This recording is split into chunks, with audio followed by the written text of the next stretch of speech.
Apalagi ketika berwudu dalam kondisi suci, tentu itu lebih dianjurkan, lebih diutamakan. Dalam kondisi seseorang tidak berbusana, dalam kondisi seseorang berhubungan semacam itu disuruh dia membaca bismillah, apalagi dalam kondisi dia berwudu.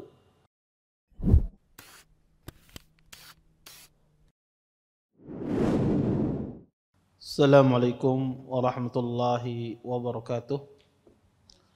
Innal hamdalillah nahmaduhu wa nasta'inuhu wa nastaghfiruh wa na'udzu billahi min shururi anfusina wa min sayyiati a'malina may yahdihillahu fala mudilla lahu wa may yudlil fala hadiya lahu asyhadu an la ilaha illallah wahdahu la syarika lahu wa asyhadu anna muhammadan abduhu wa rasuluh fa inna asdaqal hadits kitabullah wa khairul hadi hadi Muhammadin sallallahu alaihi wasallam wa syarrul umuri muhdatsatuha wa kullu muhdatsatin fid din bid'ah wa kullu bid'atin dhalalah wa kullu dhalalatin finnar. Amma ba'd. Bapak-bapak, ibu-ibu, ikhwan dan akhwat yang dimuliakan oleh Allah Subhanahu wa taala. Alhamdulillah, segala puji bagi Allah Subhanahu wa taala dengan limpahan nikmatnya yang begitu besar, yaitu nikmat iman, nikmat Islam, nikmat kesehatan, sehingga kita dimudahkan oleh Allah Subhanahu wa taala bisa melangkahkan kaki kita di tempat yang mulia ini. Mudah-mudahan apa yang kita cari, apa yang kita tuntut pada sore hari ini mendatangkan keberkahan dari Allah Subhanahu wa taala, dan kita senantiasa diberikan oleh Allah Subhanahu wa taala taufik di dalam kehidupan sehari-hari kita. Bapak, Ibu, ikhwan dan akhwat yang dimuliakan oleh Allah Subhanahu wa taala, kita lanjutkan kajian kita pada sore hari ini, yaitu kita akan melanjutkan kajian kita tentang syarah fikih sunnah. Kita sampai pada pembahasan rukun wudu, yaitu kita sampai pada rukun wudu yang ke-6, tentang membahas mencuci kedua kaki. Kita lanjutkan sekarang rukun wudu yang ke-7 dan ke-8, yaitu kata beliau adalah kita melakukannya secara berurutan.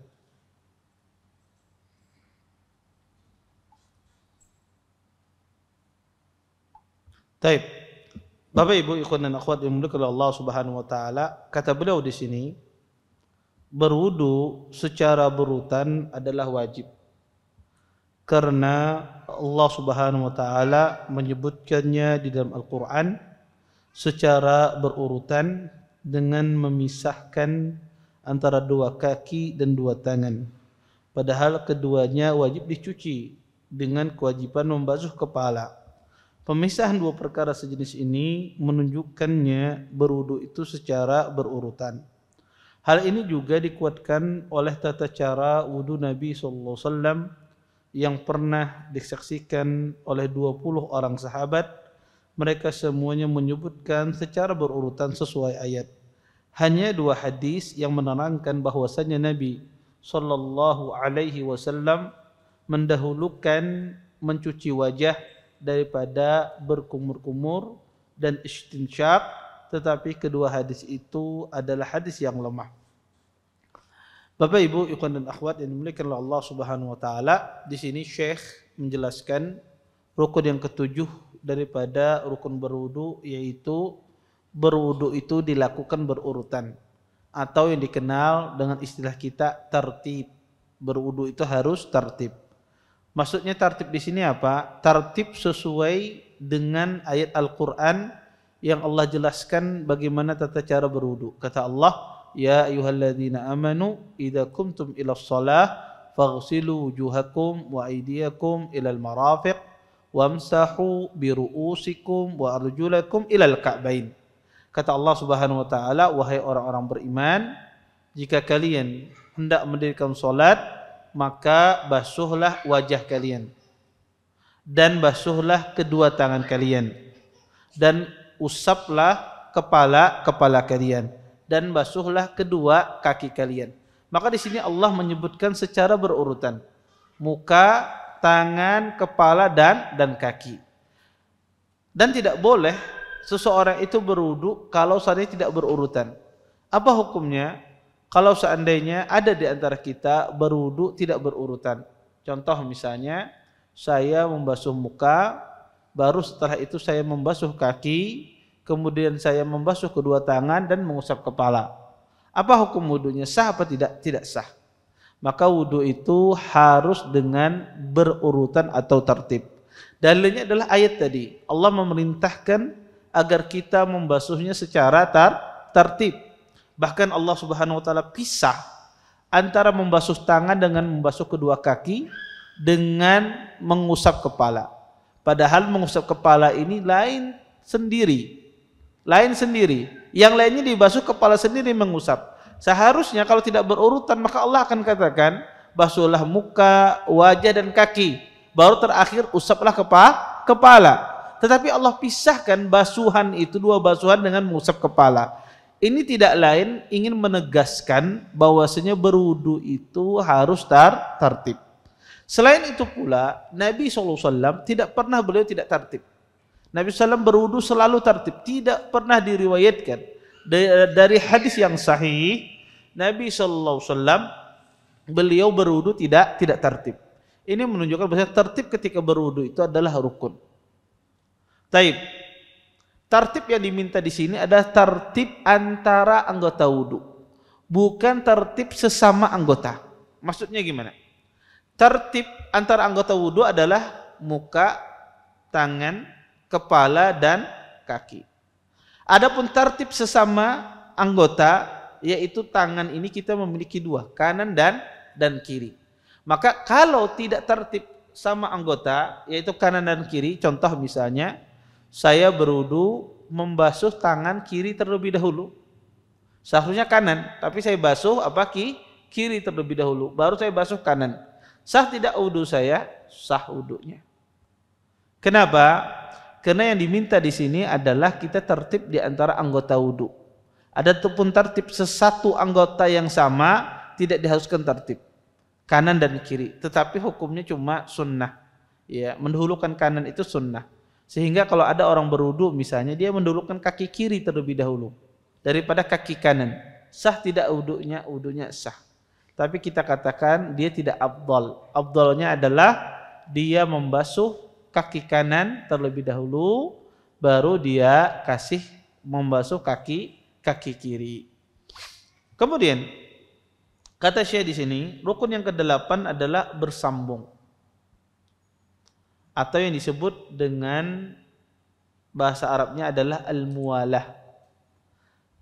Kata Syekh di sini adalah maksudnya segera menyelesaikan membasuh dan mencuci seluruh anggota wudu tanpa diselingi oleh hal lain. Berwudu seperti ini hukumnya wajib berdasarkan hadis Khalid bin Ma'dan dan sebagian sahabat bahwasanya Nabi sallallahu alaihi wasallam pernah melihat seorang laki-laki yang sholat tetapi pada punggung kakinya ada sebagian dirham yang belum terkena air. Nabi sallallahu alaihi wasallam kemudian menyuruh laki-laki tersebut untuk mengulangi wudu dan sholatnya. Tetapi kata Syekh, jika wudu tersebut dipotong oleh satu perbuatan ringan dan hanya membutuhkan waktu yang sebentar, maka hal itu tidak membatalkan wudu. Pendapat ini merupakan ijma' ulama.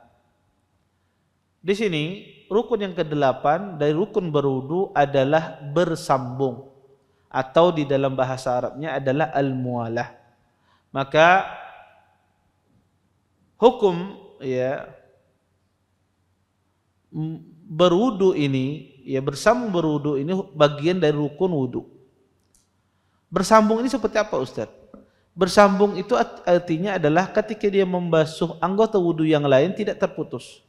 Contoh misalnya, saya membasuh muka, kemudian saya membasuh tangan.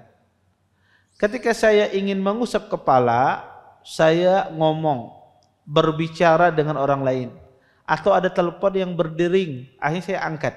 Padahal saya baru ketika berwudu tadi masih membasuh muka, masih membasuh kedua tangan, belum sempurna wudunya, tetapi ada telepon berdering, menelepon, saya angkat.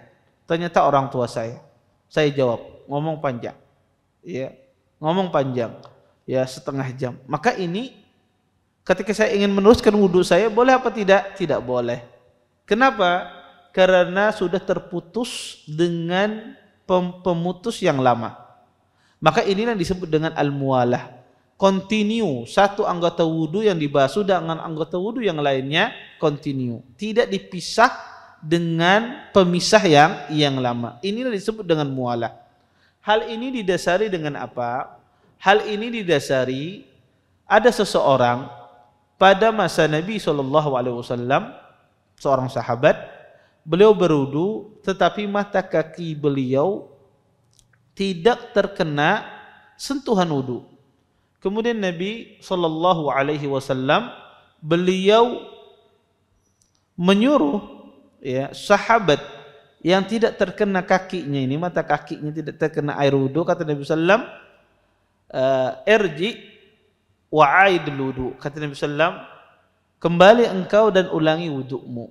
Ya, kembali engkau dan ulangi wudu'mu. Disebutkan di dalam hadis tersebut, lam yusibhu lum'atu qadr dirham, bahwasanya tidak terkena mata kakinya itu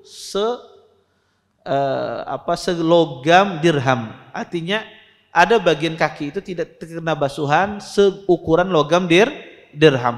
Maka disuruh oleh Nabi SAW laki ini untuk mengulangi wudunya. Ini dalil kata Syekh menjelaskan bahwasanya wudu itu harus berurutan.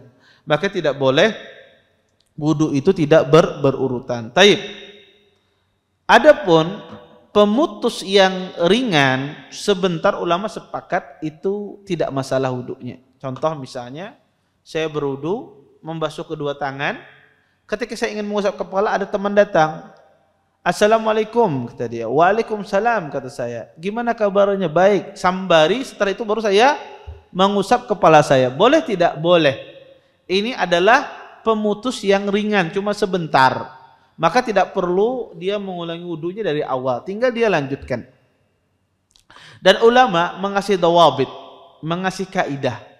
Kapan dikatakan orang itu tidak mualah, tidak berurutan wudunya?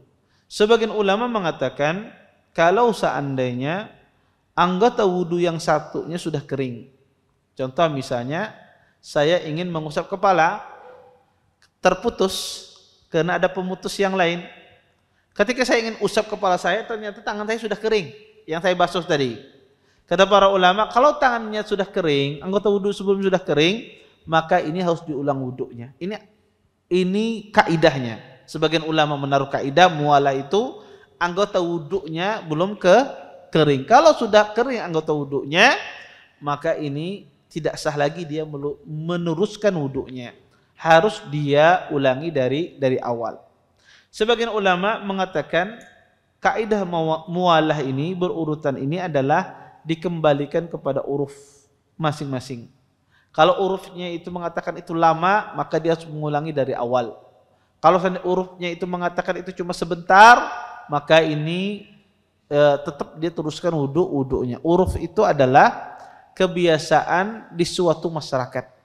Ya, kebiasaan di suatu masyarakat. Kalau masyarakat menganggap urufnya ini lama, ya maka dia ulangi wudunya. Kalau dia masyarakat menganggap urufnya ini adalah sebentar, maka dia lanjutkan wudunya. Maka dia lanjutkan wudunya. Taib. Bapak Ibu, di sini ada permasalahan. Apa permasalahannya? Permasalahannya adalah bagaimana kalau seandainya orang itu kelupaan. Contoh misalnya, saya membasuh muka, membasuh tangan, langsung membasuh kaki. Lupa mengusap kepala. Sampai di rumah, ya, sampai hendak masang jilbab, misalnya ibu-ibu, ketika masang jilbab, masang bukana, kenapa kepala mina kering? Kayak seperti kada dibasuh tadi. Ya. Nah, setelah itu beliau yakin ternyata tadi kelupaan membasuh kepala. Nah, orang yang lupa membasuh kepala ini gimana hukumnya? Apakah dia ulang dari awal wudunya ataukah tidak? Maka kita katakan kalau jaraknya tidak lama, maka dia usap kepalanya. Kemudian setelah itu dia lanjutkan basuh kaki. Kenapa? Karena tadi salah mendahulukan kaki. Maka dia usap kepalanya kembali, kemudian dia basuh kakinya, baru dia sholat. Tapi kalau seandainya urufnya sudah lama, sudah kering sebelumnya, sudah lama, maka itu harus diulang wudunya dari awal. Atau Anda berwudu, kemudian setelah selesai berwudu, ada teman Anda mengasih tahu, Ustadz atau misalnya ummahat, tadi pin berwudu ulun lihat si kupian tidak terkena air wudu. Ya, si kupian tidak terkena air wudu. Tadi pas pin berwudu. Maka bagi ummahat yang ditegur semacam ini, bagaimana caranya dia? Kalau itu waktunya cuma sebentar, maka cepat-cepat dia kembali lagi, ya, dia basuh ulang tangan yang tidak terkena air tersebut. Kemudian dia mengusap kepala dan membasuh kedua kaki. Adapun muka tidak perlu dia basuh kembali. Tapi kalau seandainya jaraknya lama, disinilah pian memulai dari awal. Maka ini 8 sunnah atau 8 rukun di dalam berwudu, ya. Pertama mencuci seluruh wajah, kemudian yang kedua adalah beristinsyak kata kita, kemudian yang ketiga adalah mencuci tangan sampai siku, kemudian keempat adalah mengusap kepala dan daun telinga, yang kelima ya itu keempat dan kelima, dan yang keenam adalah membasuh kedua kaki, dan yang ketujuh adalah kita lakukan secara tertib, dan kedelapan adalah bersambung atau disebut dengan mualah. Taib. Kemudian kita masuk pada pembahasan baru, yaitu sunnah-sunnah wudu. Di sini saya menjelaskan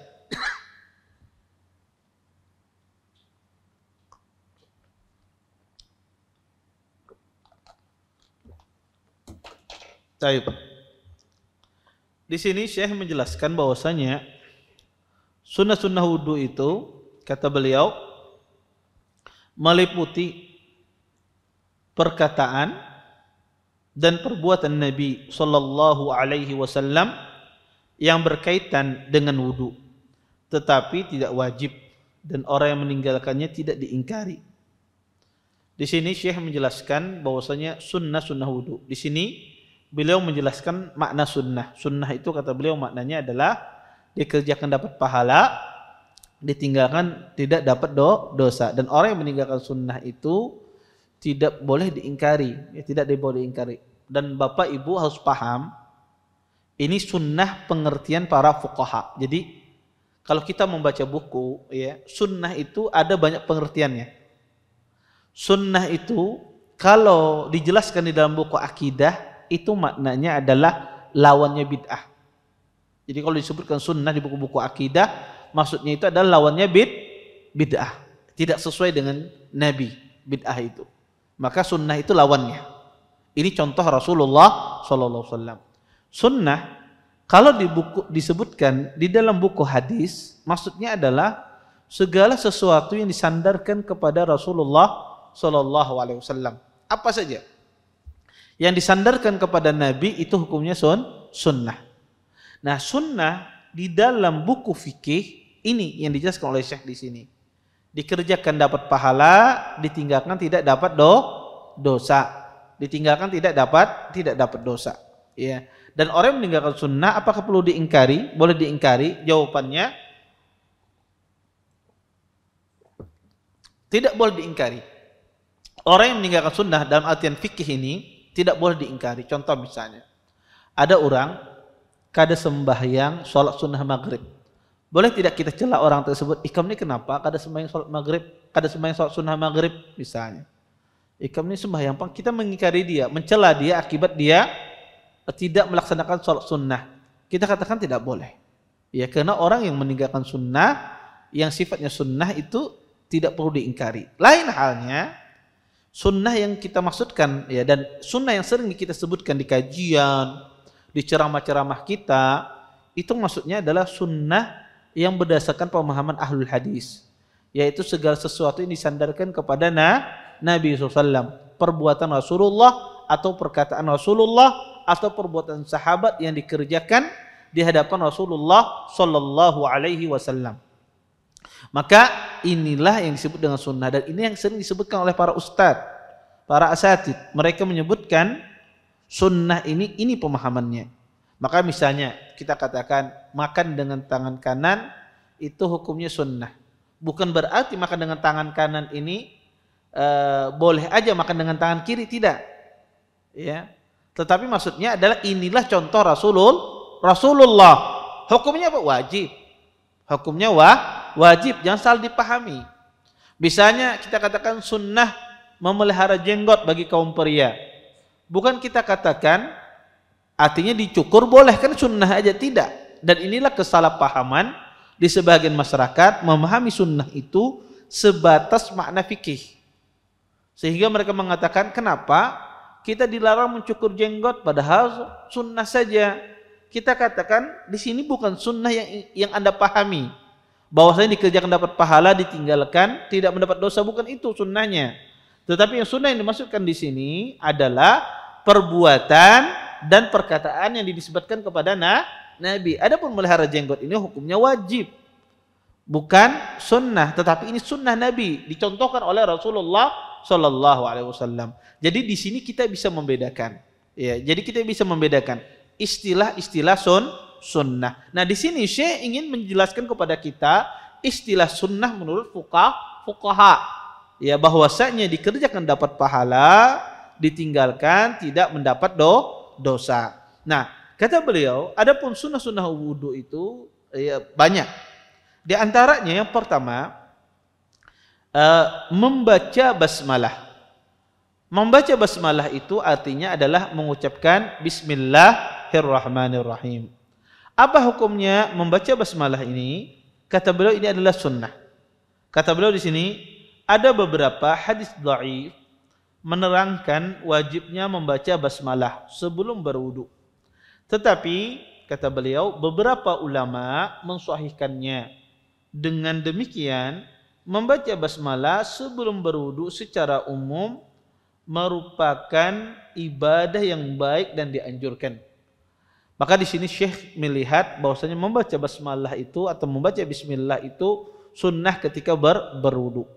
Kalau kita menilik pendapat para ulama dalam hal ini Bapak Ibu, ada 4 pendapat sebetulnya. Pertama ada yang mengatakan membaca basmalah itu hukumnya wajib. Pendapat yang kedua ada yang mengatakan hukumnya sunnah. Ada pendapat yang ketiga mengatakan hukumnya makruh, dan inilah pendapat Imam Malik, dan ini yang paling rajih. Ya, pendapat Imam Malik rahimahullahu taala. Dan pendapat yang keempat mereka mengatakan boleh. Ya. Maka pertama saya kurang setuju dengan Syekh, ya, dengan apa namanya yang beliau paparkan di sini membaca basmalah, bukan, dan ini masalah khilaf. Ini adalah masalah khilaf di kalangan para ulama. Bahwasanya membaca basmalah itu emang ada dalilnya. Ada kurang lebih sekitar 8 dalil yang menjelaskan tentang, atau 8 sahabat yang meriwayatkan membaca basmalah. Tetapi semuanya adalah hadisnya lemah. Hadisnya semuanya lemah. Ada satu hadis yang sangat kuat. Ini jadikan dalil oleh mereka tentang membaca basmalah, yaitu dalil ketika seseorang itu berjima. Bahwasanya kata Nabi SAW, jika kalian mendatangi istri-istri kalian, ya, jika seorang sedang berhubungan intim, maka hendaklah dia membaca doa Bismillah, Allahumma jannibna wa jannib syaitan ma razaqtana. Ya, kata mereka di sini disunnahkan membaca bismillah ketika berhubungan. Apalagi ketika berwudu dalam kondisi suci, tentu itu lebih dianjurkan, lebih diutamakan. Dalam kondisi seseorang tidak berbusana, dalam kondisi seseorang berhubungan semacam itu disuruh dia membaca bismillah, apalagi dalam kondisi dia berwudu. Maka kita katakan, ya, ini dalil yang paling kuat. Ini dalil yang sahih yang diutarakan. Berdalil dengan hadis ini dengan qiyas. Tetapi kita katakan bahwasanya pendalilan semacam ini kurang tepat. Kenapa? Karena Nabi mengkhususkan bacaan ini ketika berhubungan intim. Adapun berwudu tidak ada dalilnya. Sedangkan ibadah itu adalah sifatnya tauqifi. Tidak boleh kita kiaskan ibadah ini dengan ibadah ini. Ya, walaupun kita katakan tidak mutlak semua ibadah itu tidak boleh dikiaskan. Tapi dalam masalah ini tidak bisa dikiaskan antara membaca basmalah ketika berwudu dengan membaca basmalah ketika seseorang mendatangi keluarganya atau mendatangi istrinya. Oleh karena itu, wallahu taala a'lam, pendapat yang dikemukakan oleh Imam Malik yang mengatakan tidak disunnahkan, maka saya kira ini adalah pendapat yang paling kuat karena tidak ada dalilnya. Tidak ada dalil yang sahih. Kalau ada dalil yang sahih, tentu kita mengikuti dalil. Kemudian yang kedua adalah bersiwak. Ya, bersiwak. Kata Syekh di sini telah dijelaskan dalam pembahasan sunnah-sunnah fitrah tentang masalah bersiwak. Dan betul kita sudah menjelaskan masalah bersiwak di sini. Di sini saya ingin menjelaskan sedikit tentang masalah bersiwak, ya. Bersiwak ketika berwudu ini ada dalilnya. Di antaranya adalah hadis Nabi SAW. Beliau pernah bersabda, kata beliau, "Laula an asyqa ala ummati la amartuhum bisiwaki inda kulli wudu'in." Kata Nabi SAW, kalau seandainya aku tidak membebani umatku, niscaya akan aku perintahkan mereka bersiwak setiap kali berwudu. La amartuhum bisiwaki inda kulli wudu'in. Niscaya aku perintahkan mereka bersiwak setiap kali mereka berwudu. Bapak Ibu ikhwan dan akhwat yang dimuliakan oleh Allah Subhanahu wa taala, hadis ini merupakan perintah untuk bersiwak setiap kali berwudu. Pertanyaannya, kapan bersiwak ketika berwudu ini? Pernah kita jelaskan pada pembahasan sebelumnya bahwasanya terjadi khilaf di kalangan para ulama letak bersiwak ketika berwudu ini. Apakah sebelum berkumur-kumur, ataukah sebelum mencuci tangan, ataukah setelah berkumur-kumur? Kita katakan pendapat yang paling rajih dalam masalah ini adalah bersiwak itu ketika berwudu sebelum berkumur-kumur. Kenapa? Karena kalau bersiwak setelah berkumur-kumur akan membutuhkan banyak berkumur-kumur lagi. Ya, kalau dia bersiwak sebelum berkumur-kumur, setelah berkumur-kumur, maka dia akan berkumur-kumur lagi. Oleh karena itu kata para ulama, afdalnya adalah bersiwaknya itu sebelum berkumur-kumur. Boleh sebelum mencuci tangan, boleh setelah mencuci tangan. Yang penting sebelum berkumur-kumur. Disitulah tempat kita bersiwak ketika berwudu.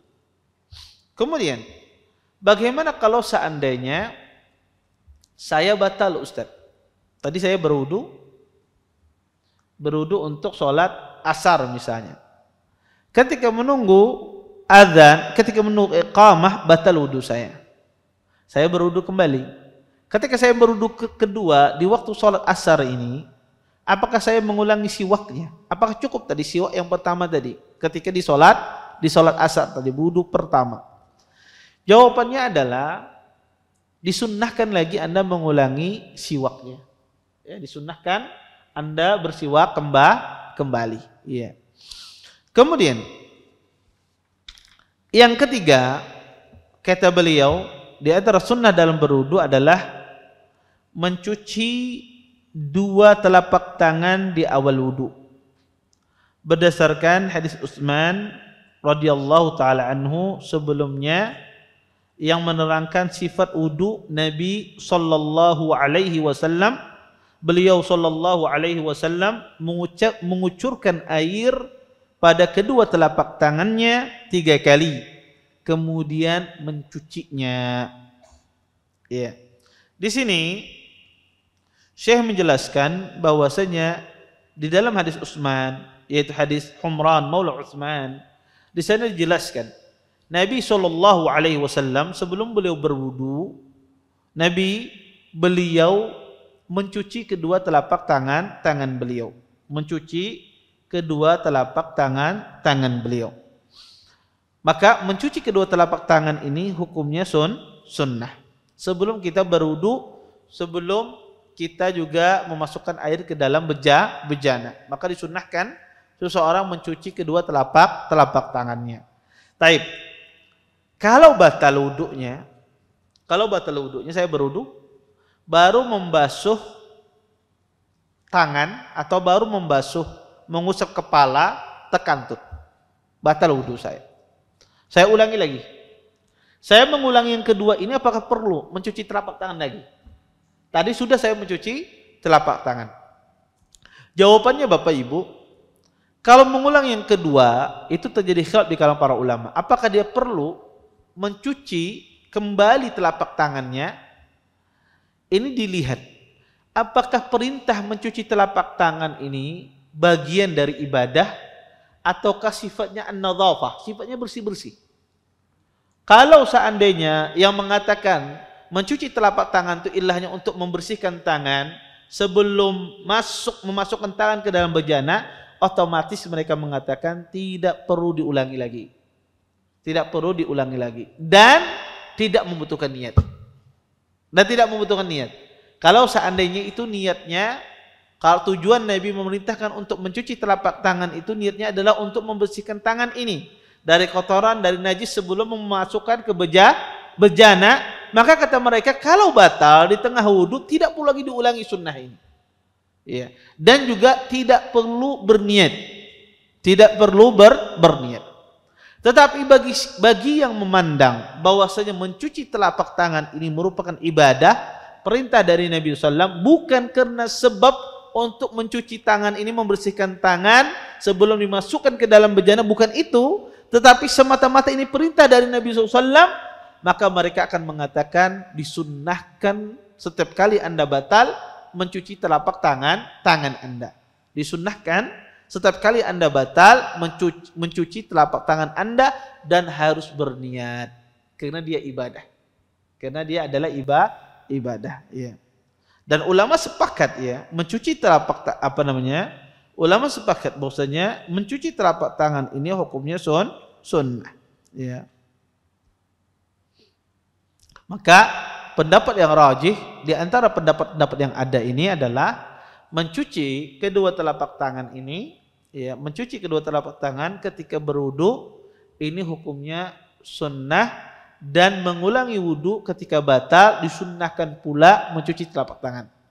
Karena asalnya mencuci telapak tangan ini adalah ibadah, bukan untuk nadhafah, bukan untuk membersihkan tangan sebelum memasukkan ke dalam bejana. Oleh karena itu dia butuh niat, dan setiap kali kita batal disunnahkan kembali mencuci telapak tangan kita. Kemudian sunnah yang keempat kata beliau, yaitu berkumur-kumur dan istinsyak 3 kali dengan satu tangan sekaligus, berdasarkan hadis Abdullah ibn Zaid ketika mengajarkan tata cara wudu Nabi sallallahu alaihi wasallam. Ia berkata, beliau sallallahu alaihi wasallam berkumur-kumur dan istinsyak dengan satu tangan sebanyak 3 kali. Sunnah yang keempat kata beliau adalah berkumur-kumur dan beristinsyak 3 kali dengan satu tangan sekaligus. Maksud beliau beristinsyak dan berkumur-kumurnya 3 kali.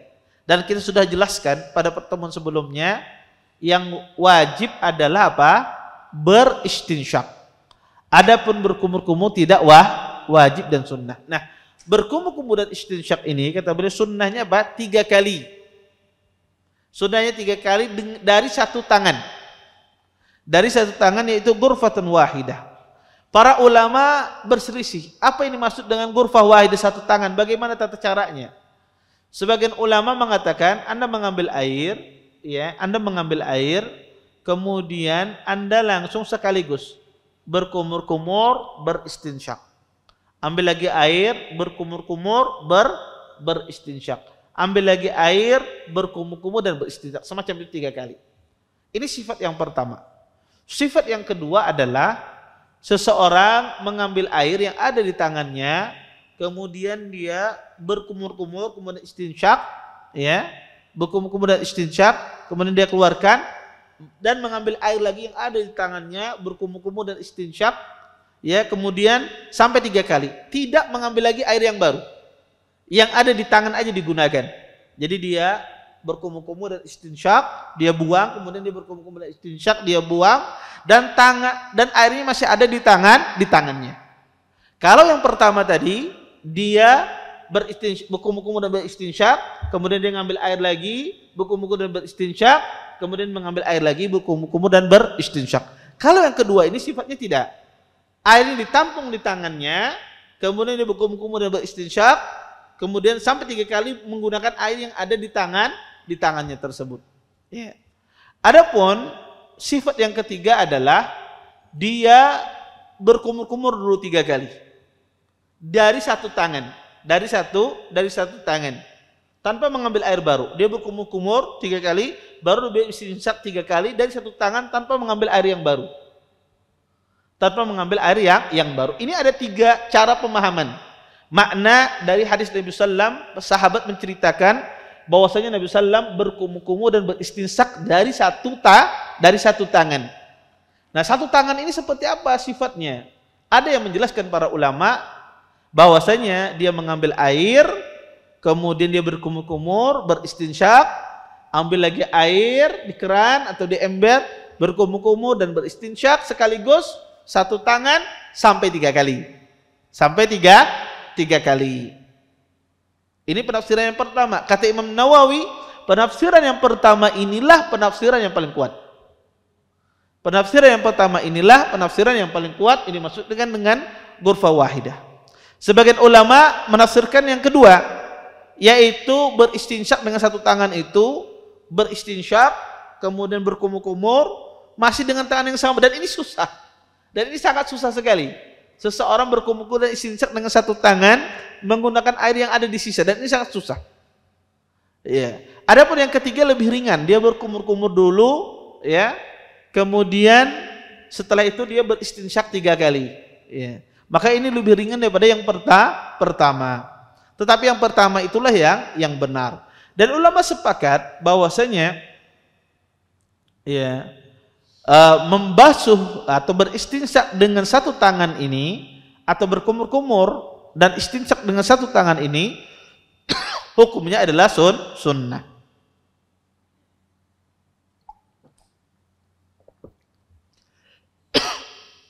Kemudian yang kelima kata beliau, mubalaghah ketika berkumur-kumur dan istinsyak bagi orang yang tidak sedang berpuasa. Jika sedang berpuasa, istinsyak tidak dilakukan dengan mubalaghah. Berdasarkan hadis Nabi sallallahu alaihi wasallam, bersungguh-sungguhlah dalam istinsyak kecuali jika engkau sedang berpuasa. Kata Nabi sallam, balik fil istinsyaki illa an takuna sha'iman. Kata Nabi sallam, bersungguh-sungguhlah kalian dalam beristinsyak kecuali kalian dalam kondisi berpuasa. Maksudnya apa? Maksudnya adalah sebagaimana yang pernah kita jelaskan, bersungguh-sungguh dalam istinsyak itu adalah seseorang memasukkan air ke dalam hidungnya, kemudian di hidungnya ini penuh dengan air. Dari depan sampai hidungnya sini penuh dengan air. Ini disebut dengan sungguh-sungguh beristinsyak. Ketika puasa tidak dimasukkan sampai ke dalam. Ketika puasa cukup dia memasukkan air itu ke permukaan hidungnya saja, ke permukaan hidungnya. Karena kalau dimasukkan ke dalam ketika puasa takut nanti air itu masuk ke kerongkongan tertelan. Makanya disuruh untuk di permukaannya tidak bersungguh-sungguh ketika beristinsyak dalam kondisi berpuasa. Kemudian yang keenam, kata beliau, mendahulukan anggota wudu yang kanan sebelum yang kiri. Nabi SAW suka mendahulukan anggota geraknya yang kanan ketika memakai sendal, bersisir, bersuci, dan dalam setiap aktivitas beliau. Dan ini betul. Sebagaimana disebutkan dalam hadis Aisyah radhiyallahu taala anha, qala kana an-nabiyyu sallallahu alaihi wasallam yu'jibu tayammun fi tana'ulihi wa tarajjulihi wa tuhurihi wa fi sya'nihi kullih. Kata Aisyah radhiyallahu taala anha, sesungguhnya Nabi SAW beliau suka namanya tayammun, mendahulukan bagian sebelah kanan di dalam memakai sendal, di dalam menyisir, dan di dalam beliau bersuci. Nabi suka mendahulukan bagian kanan. Termasuk di dalam wudu ini mendahulukan anggota kanan. Anggota kanan maksudnya adalah tangan kanan, kaki kanan ketika kita membasuh anggota wudu kita. Kemudian yang ketujuh, kata beliau, sunnah wudu ini adalah mencuci setiap anggota wudu sebanyak 3 kali. Diriwayatkan dalam hadis yang sahih bahwasanya Nabi sallallahu alaihi wasallam pernah mencuci anggota wudunya 1 kali. 1 kali dan 2 kali, 2 kali. Di sini Syekh memandang bahwasanya sunnah mencuci anggota wudu itu 3 kali atau membasuh anggota wudu itu 3 kali. Wallahu taala alam. Yang rajih dalam masalah ini adalah sunnahnya itu adalah diganti-ganti. Kadang kita membasuh anggota wudu itu 3 kali, 3 kali. Kadang kita membasuh anggota wudu itu 2 kali, 2 kali. Kadang kita membasuh anggota wudu itu 1 kali, 1 kali. Walaupun keseringannya adalah 3 kali, 3 kali. Sebab itulah Nabi SAW beliau ketika berwudu, kadang beliau basuh anggota wudu beliau ini 1 kali. Kadang beliau basuh anggota wudu beliau ini 2 kali. Dan beliau juga pernah membasuh anggota wudu beliau ini 3 kali. Maka sebetulnya sunnahnya bukan 3 kali, tapi diganti-ganti. Kadang Anda membasuh muka ini sekali, nanti kapan-kapan lagi membasuhnya 2 kali, nanti kapan-kapan lagi membasuhnya 3 kali. Walaupun keseringannya para ahli ilmu menyebutkan bahwasanya Rasulullah SAW itu membasuh anggota wudu itu 3 kali. Wallahu taala alam. Baik. Kemudian yang ke-8, kata beliau, menggosok-gosok anggota wudu. Hal ini berdasarkan hadis Abdullah bin Zaid berkata, Nabi pernah dibawakan air wudu sebanyak 2/3 mud. Kemudian beliau berwudu dan menggosok-gosok kedua tangannya dari siku sampai ujung jari. Dari siku sampai ujung jari. Maka menggosok-gosok ya, ketika anggota wudu ini disunnahkan. Ya, disunnahkan seseorang menggosok-gosok anggota wudu ini dan tidak wajib hukumnya. Maka seseorang ketika dia ingin menggosok maka disunnahkan. Karena kadang-kadang kalau sekedar mengalirkan saja mungkin sebagian air itu tidak merata kena seluruh tangan kita.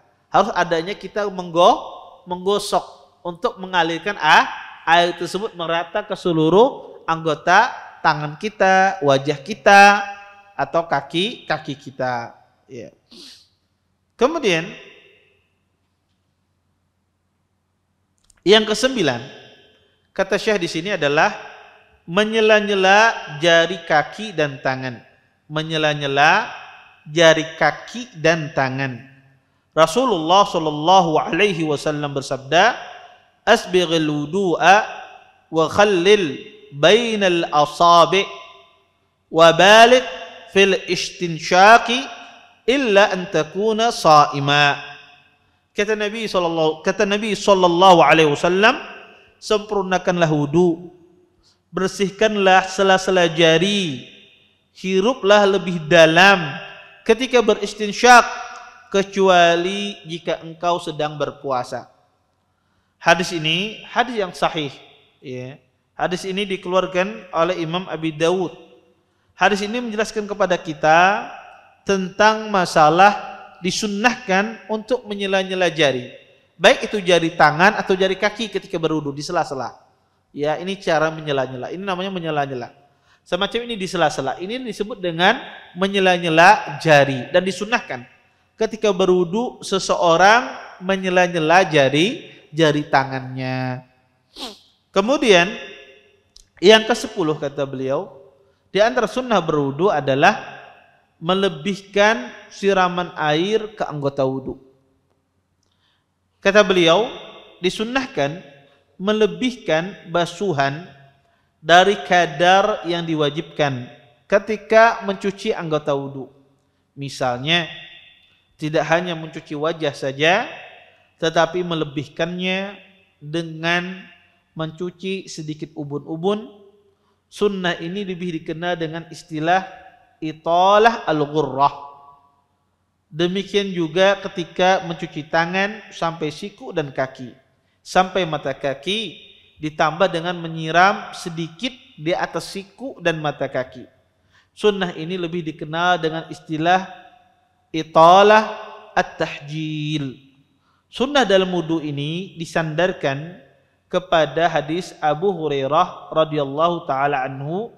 Nabi sallallahu alaihi wasallam bersabda, "Inna ummati ya'tuna yaumal qiyamah ghurran muhajjalin min atharil wudu." Sesungguhnya pada hari kiamat kelak umatku akan datang dengan wajah yang bersinar karena pengaruh wudunya ketika di dunia. Abu Hurairah radhiyallahu taala anhu berkata, barang siapa yang sanggup memanjangkan basuhan pada gurrahnya, maka hendaklah dia memanjangkannya. Dalam Sahih Muslim diriwayatkan sebuah hadis dari Abu Hurairah radhiyallahu taala anhu, ia berkata, aku mendengar kekasihku sallallahu alaihi wasallam bersabda, sesungguhnya batasan sinar pada wajah sesuai dengan batas anggota wudu yang dicuci atau yang dibasuh. Bapak, Ibu, ikhwan dan akhwat yang dimuliakan oleh Allah Subhanahu wa taala, di sini saya menyebutkan sunnah yang ke-10 ketika berwudu adalah membasuh siraman air ke anggota wudu, ya, melebihkan siraman air ke anggota wudu. Maksudnya apa? Maksudnya adalah ketika Anda berwudu di sini hendaknya dilebihkan. Kita tahu batas muka. Muka ini batasnya adalah dari mulai tempat munculnya tumbuhnya rambut, ya, sampai ke dagu. Kemudian dari ujung sini, ya, sampai ke ujung telinga berikutnya, itulah basuhan. Kata mereka disunahkan dilebihkan. Ketika membasuh kepala, membasuh muka, dilebihkan sedikit sampai ke ubun-ubun, gitu. Ketika membasuh ini dilebihkan sedikit sampai ke leher dan semisalnya. Ketika membasuh tangan, maka dilebihkan sedikit sampai ke otot dan semisalnya. Ketika membasuh kaki, dilebihkan sedikit sampai ke betis misalnya, di atas mata kaki. Ini yang dimaksudkan, maksud beliau di sini adalah melebihkan siraman. Berdasarkan apa? Berdasarkan hadis Abu Hurairah. Kata Abu Hurairah, Nabi sallallahu alaihi wasallam pernah bersabda, "Inna ummati ya'tuna yaumal qiyamah ghurran muhajjalina min asaril wudu." Sesungguhnya umatku nanti di hari kiamat kelak akan datang dengan wajah yang bersinar karena pengaruh wudunya. Barang siapa ingin memanjangkan gurrahnya, ya, sinar wajahnya dan sinar kakinya, maka kata Abu Hurairah panjangkan wudunya. Nah, ini sebetulnya perkataan Abu Hurairah. Ini adalah ijtihadnya Abu Hurairah, bahwasanya beliau melihat sunnahnya dipanjangkan wudu itu dari batasannya. Kenapa? Karena beliau beristinbat bahwasanya semakin dia panjangkan basuhannya, maka semakin banyak cahaya yang ada di tubuhnya. Tetapi kita katakan pendapat ini kurang tepat. Pendapat ini diselisih oleh sahabat-sahabat yang lain. Dan di dalam Al-Quran Allah telah menjelaskan basuhan yang wajib dibasuh. Adapun lebih dari itu, pendapat yang paling benar adalah tidak disunnahkan. Maka seseorang ketika membasuh tangan misalnya, cukup sampai ke siku saja. atau lebihkan sedikit, tidak berlebihan. Kalau lebih sedikit. Kalau lebih sedikit, tidak berlebihan. Kenapa? Karena perhiasan itu dikatakan dia indah kalau sesuai dengan batasannya. Kalau perhiasan itu dipakai melebihi dari batas wajarnya, maka tidak indah lagi yang memakai. Dan sering saya contohkan, Anda bayangkan kalau seandainya wanita memakai 1 gelang emas, kelihatan indah, ya kelihatan anggun dia. Memakai kalung, ya 1 kalung, ya maka kelihatan anggun dia. Coba Anda bayangkan kalau seandainya ada seorang wanita memakai emasnya dari ujung tangannya sampai ke bahu, ya kedua belah tangan. Ya, kemudian memakai kalungnya, ya kalung emasnya 10 kilo. Taib. Kira-kira cantiklah wanita tersebut? Kita katakan tidak. Walaupun yang dipakai itu adalah emas semua, malah ya lakinya buka, ya takutan lakinya. Ya. Kenapa? Karena melebihi batasannya, melebihi batas yang wajar. Sama seperti itu wudu. Ketika dia melebihi batas yang wajar, maka dia tidak bagus. Ya, bukan perhiasan lagi. Ya. Oleh karena itu kata para ulama, membasuh anggota wudu ini sunnahnya adalah membasuh sesuai dengan batasannya. Adapun kalau ingin lebih sedikit tidak ada masalah. Ya, tetapi melebih dari itu tidak dianjurkan. Wallahu taala alam. Kemudian yang ke-11 kata beliau di sini adalah hemat dalam menggunakan air. Anas bin Malik berkata, Nabi sallallahu alaihi wasallam bisa mandi dengan air sebanyak 1 sa' sampai 5 mud. Sedangkan untuk berwudu beliau sallallahu alaihi wasallam menggunakan 1 mud. 1 sa' sama dengan 4 mud. 1 mud sama dengan kurang lebih setengah liter.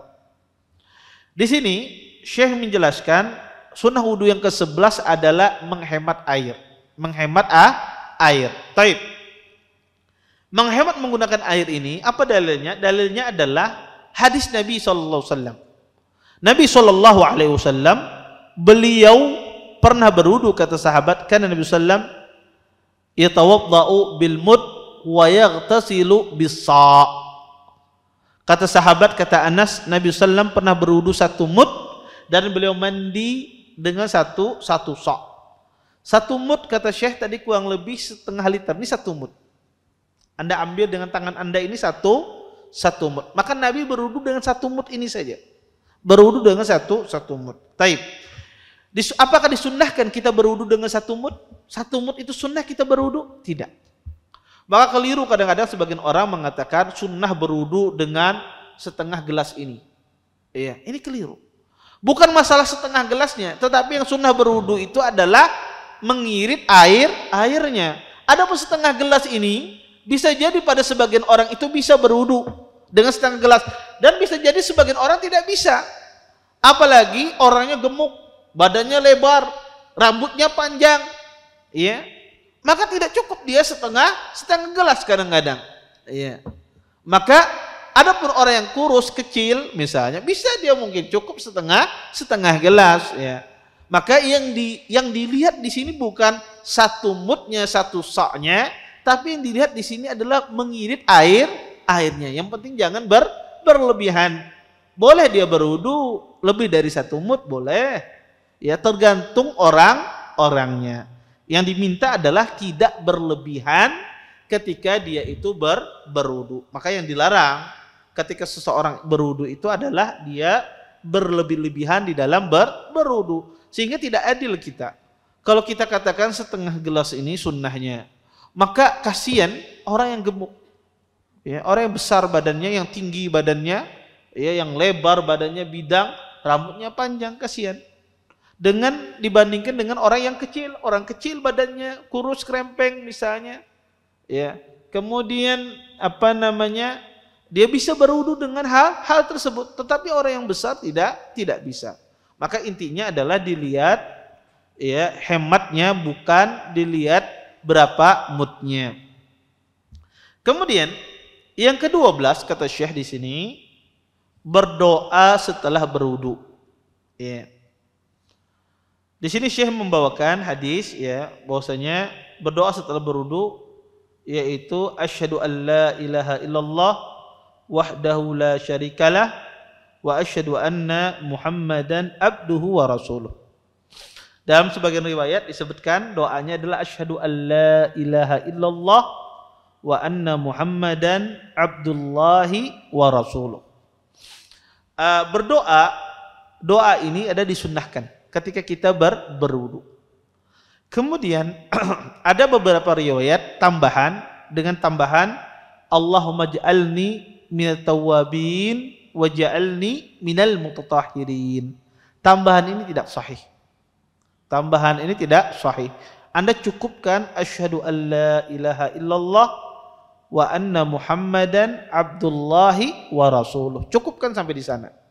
Adapun tambahan Allahumma ja'alni minat tawwabin wa ja'alni minal mutatahhirin, tambahan ini tidak sahih. Ini tambahan yang syadzah. Di sini Zaid bin al-Hubab, rawi meriwayatkan hadis ini, sendiri meriwayatkan hadis ini dan menyelisihi para ulama-ulama yang lain. Oleh karena itu tambahan ini tidak benar.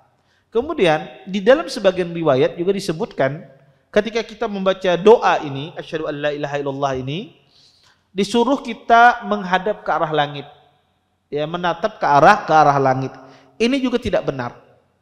Tambahan disuruh menatap ke arah langit ini juga tidak benar.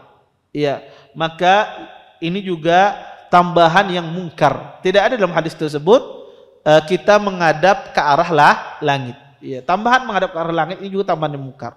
Maka berdoa seperti biasa. Seseorang tidak perlu dia menghadap ke arah langit. Ya, maka ini tambahan yang mungkar. Kemudian di sini Syekh menyebutkan juga, kata Syekh, ya, atau kata beliau membaca doa subhanakallahumma wa bihamdika asyhadu an la ilaha illa anta astaghfiruka wa atubu ilaik. Kata beliau atau membaca doa ini. Tetapi doa ini juga Bapak Ibu, doa ini adalah doa yang lemah. Ia tidak sampai kepada Nabi, melainkan ini perkataan Abu Sa'id Al-Khudri. Perkataan Abu Sa'id Al-Khudri radhiyallahu taala anhu. Ya. Hadis ini mauquf terhadap hadis Abi Sa'id Al-Khudri. Ya. Terjadi khilaf di dalam sanadnya, riwayat Syu'bah berselisih meriwayatkan hadis ini. Dan yang rajih, kebanyakan rawi Syu'bah meriwayatkan hadis ini dengan menjadikan ini adalah perkataan sahabat yang mulia Abu Sa'id Al-Khudri, bukan perkataan Rasulullah sallallahu alaihi wasallam. Oleh karena itu doa setelah berwudu itu cuma satu, syahadah saja, yaitu kita mengatakan asyhadu an la ilaha illallah wa anna Muhammadan abdullahi wa rasuluh. Titik, sudah. Itu saja doa setelah berwudu. Tidak menghadap ke arah langit, tidak ada tambahan Allahumma ja'alni minat tawwabin wa ja'alni minal mutahhirin. Sebagian orang bertanya, Ustadz, apakah kita tambahi bersalawat kepada Nabi setelah berwudu? Jawabannya tidak ada. Maka tidak perlu ada salawat kepada Nabi. Atau kita membaca surah Al-Qadar, ya, inna anzalnahu fi lailatul qadar. Ya, ya. Maka kata para ulama tidak perlu kita membaca surah Al-Qadar. Maka tidak ada dalilnya. Maka doa cuma satu, cuma syahadah. Kemudian yang ke-13 kata beliau, salat sunnah 2 rakaat setelah wudu. Utsman berkata, aku melihat Nabi SAW berwudu seperti wuduku ini. Kemudian beliau SAW bersabda, barang siapa yang berwudu seperti wuduku ini, kemudian sholat 2 rakaat, ia tidak berbicara dalam hatinya tentang urusan dunia dalam sholat, maka dosa-dosanya yang telah lalu akan diampuni. Abu Hurairah radhiyallahu ta'ala anhu berkata, Nabi SAW bertanya kepada Bilal setelah sholat subuh, wahai Bilal, amalan apa yang paling engkau harapkan dalam Islam? Sesungguhnya aku mendengar suara sendalmu di depanku di surga. Bilal menjawab, tidak ada amalan yang aku kerjakan lebih aku harapkan pahalanya selain berwudu, baik di siang ataupun malam hari. Kemudian sholat sunnah semampuku.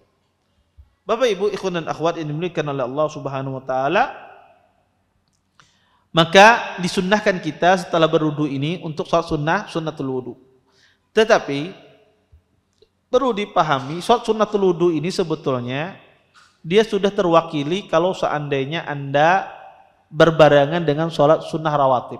Contoh misalnya Anda datang dikumandangkan azan Isya, Anda berwudu di rumah, kemudian datang ke masjid, Anda sholat sunnah, maka ini sudah terwakili dengan sholat sunnah tersebut.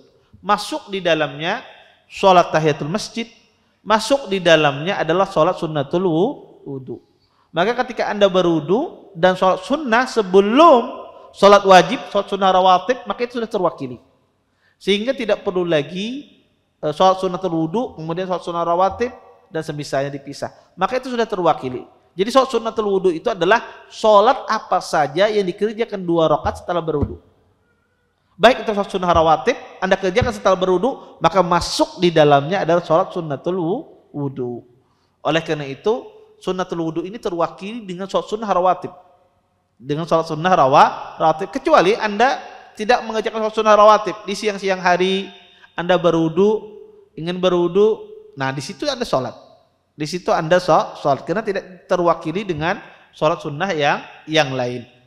Kemudian Bapak Ibu ikhwan dan akhwat yang dimuliakan oleh Allah Subhanahu wa taala, ada beberapa hal yang ingin saya sampaikan yang tidak disebut oleh Syekh di sini. Ada perkenaan apakah sunnah seseorang itu ketika berwudu dia memakai handuk atau tidak memakai handuk.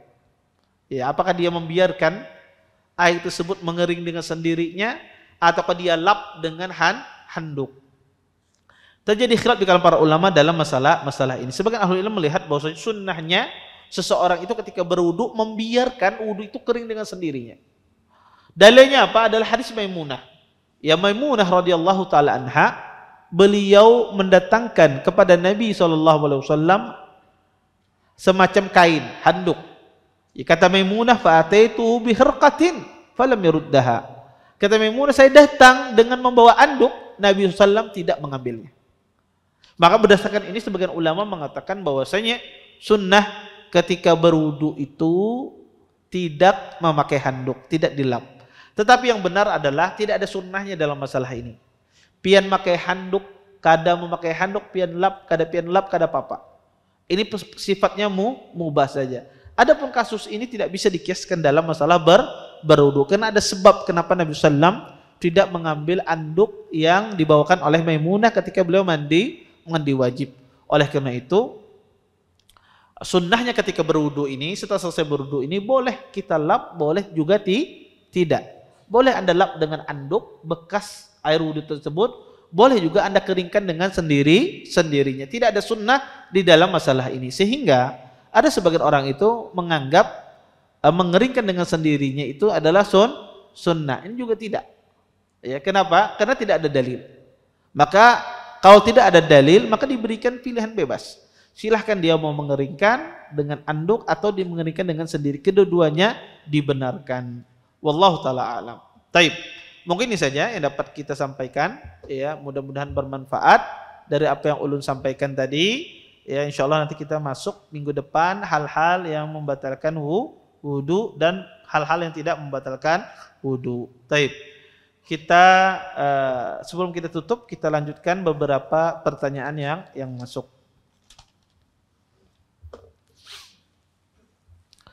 Assalamualaikum Ustadz, afwan bertanya di luar tema. Misal ada 4 pasang suami istri mau safar dengan 2 mobil. Satu mobil hanya muat 4 orang. Apakah sebaiknya laki-laki dan wanita dipisah dan mobil jalan beriringan? Kalau masing-masing dengan pasangan, bolehkah ikhtilat di dalam mobil? Maka kalau dia 4 pasangan ini maksudnya suami istri berarti 2 orang ya, 2 keluarga. Maka bisa di satu mobil Yang laki-laki di depan, yang perempuannya di belakang. Maka yang di laki-laki yang nggak bergabung dengan perempuan di belakang. Tetapi perempuannya di belakang, laki-lakinya di depan. Makanya tidak ada masalah. Itu tidak ada masalah kalau dijadikan demikian. Tapi kalau laki-lakinya di belakang, lawan binian, ini masalah. Ya. Tetapi laki-lakinya di depan bersama laki-laki, perempuannya berada di belakang, dan ini tidak ikhtilat. Taib. Saat memandikan mayat, apakah wajib memakai sarung tangan? Tidak wajib. Seseorang memandikan mayat tidak wajib, tetapi Anda memakai sarung tangan itu lebih baik agar tangan Anda terlepas mungkin dari sesuatu yang kotor, kuman dan semisalnya. Kemudian, kalau kondisi mayat kena sakit yang mengakibatkan terkelupas kulitnya, kalau disentuh bagaimana cara memandikannya? Kalau kulitnya terkelupas, ya, kalau disentuh kulitnya terkelupas, maka cukup disiram, diairkan air tersebut. Kalau kita sentuh, misalnya terkelupas kulitnya, maka cukup disiram saja. Disiram, ya. Kalau sentuhan kita kulitnya terkelupas, maka tidak perlu disentuh. Maka cukup disiram, dialirkan air ke seluruh tubuhnya. Wallahu taala alam. Taib. Ada yang lain? Ada online, ya silahkan. Bismillah, Ustadz, telapak tangan saya kecil dan jika mengambil air sedikit sekali air yang bisa diambil dan tidak cukup untuk berkumur-kumur dan beristinsyak. Apakah bila saya menggunakan dua telapak tangan dalam berwudu tetap sama dihukumi seperti menggunakan satu tangan dalam berwudu? Syukran. Iya. Pertama, mengambil dengan dua telapak tangan ketika berwudu, apakah sama dalam menghukumi mengambil dengan satu telapak tangan? Maka kalau seandainya kecil katanya, maka tidak ada masalah dia mengambil dua telapak tangan, ya, ketika dia berwudu, dan insya Allah dia juga mengerjakan sunnah, ya, itu sesuatu yang sunnah, ya. Tetapi kita jelaskan tadi adalah mengambil dengan satu tangan, ya. Dengan satu tangan, ya, adalah dengan mengambil tiga kali. Dia ambil, dia berkumur-kumur beristinsyak, dia ambil lagi berkumur dan beristinsyak sampai 3 kali. Kalau seandainya tidak bisa demikian, dia menadahnya dengan kayak gini, kemudian begini, maka insya Allah tidak mengapa karena tangannya kecil. Wallahu taala alam. Bismillah. Assalamualaikum. Ustadz, apakah berdoa setelah wudu harus menghadap kiblat dengan tanpa mengangkat tangan? Bagaimana jika selesai berwudu lupa berdoa dan berangkat ke masjid? Bolehkah berdoa sambil di jalan saat berkendara? Jazakallahu khairan, Ustaz. Bisa diulangi pertanyaan yang pertama tadi? Bismillah. Ustadz, apakah berdoa setelah wudu harus menghadap kiblat dengan tanpa mengangkat tangan? Bagaimana jika selesai berwudu lupa berdoa dan berangkat ke masjid? Bolehkah berdoa sambil di jalan saat berkendara? Baik. Pertama, bolehkah seseorang ketika berwudu berdoanya tidak menghadap kiblat? Pertama, perintah menghadap kiblat di dalam masa berdoa sebetulnya tidak ada di waktu berwudu.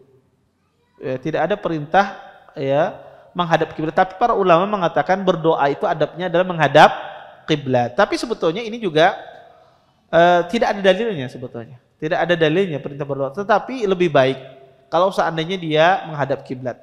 Artinya kalau Anda berwudu berdoa tidak menghadap kiblat tidak mengapa. Karena tidak ada perintah dalam hal ini. Ya. Kemudian apakah harus mengangkat tangan? Maka boleh seseorang mengangkat tangan ketika dia berdoa ketika berwudu. Tidak mengapa dia mengangkat tangan dalam kondisi semacam ini. Tapi sebagian ahli ilmu mengatakan bahwasanya, ya, di sana diisyaratkan bahwasanya Nabi SAW beliau, ya, di dalam hadis tersebut tidak mengangkat tangannya, ya, tidak mengangkat tangannya. Maka di sini ada khilaf di kalangan para ulama, ya. Tetapi kalau seandainya Anda tidak mengangkat tangan, maka itu tidak mengapa. Ya, itu tidak mengapa ketika berwudu. Kemudian kalau seandainya dia kelupaan membaca doa tersebut, kemudian sudah berangkat ke masjid, baru keingatan, apakah diulang lagi doanya?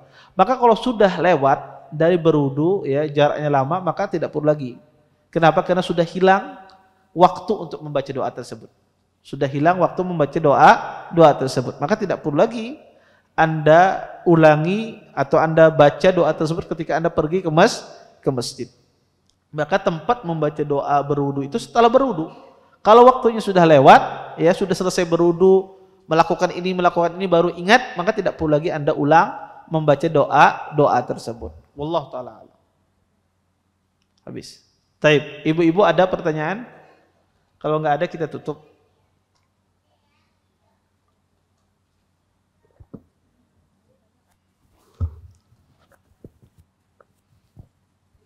Ada. Ibu-ibu, apakah ada pertanyaan?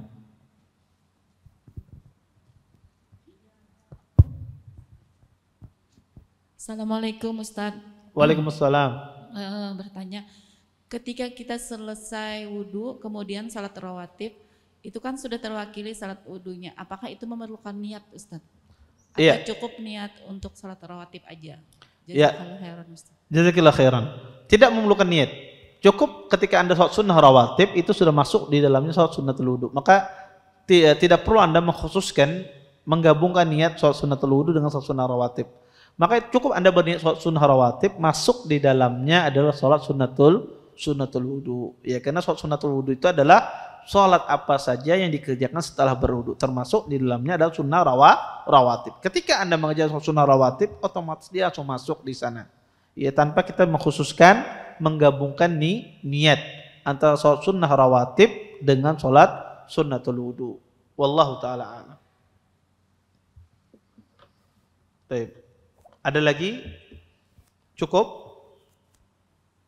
Cukup Ustadz. Baik.